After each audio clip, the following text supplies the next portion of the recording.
Yun pong maliliit ang ugat, mga kagarden, dito ko po muna inilagay sa cup. Maliliit po ang ugat na yan. At ito naman pong malalaking ugat, nilagyan ko po ng kalahating lupa yung plastic pot. Saka ko po siya ilalagay ng dahan-dahan. Ayan. At dyan ko na po siya lalagyan ng lupa. Ayan. Ayan. Ganyan lang po. At iaayos ko lang po siya. At dyan ko na po siya palalakihin.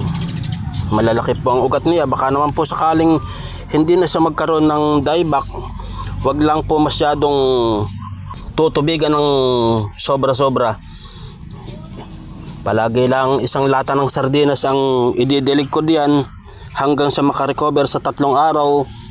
Hindi ko po muna ilalagay sa bilad, ilalagay ko po muna sa aking maliit na greenhouse. Ayan po mga kagarden, na ilipat ko na po yung pong maliliit ang ugat dito lang po sa cup, at yung pong malalaki dito po sa black plastic. Masaya na po ako mga kagarden na naka 60% po ako. Okay na po sa akin yun. Masaya na po ako. 60% ang lalago po ng ugat niya. At ito naman pong natira, ginupit ko po at nakita ko po na mga green pa. Uulitin ko po uli ang proseso. Baka po sakaling maka 50% pa rito. Napakalaking bagay po. Masaya na po ako diyan.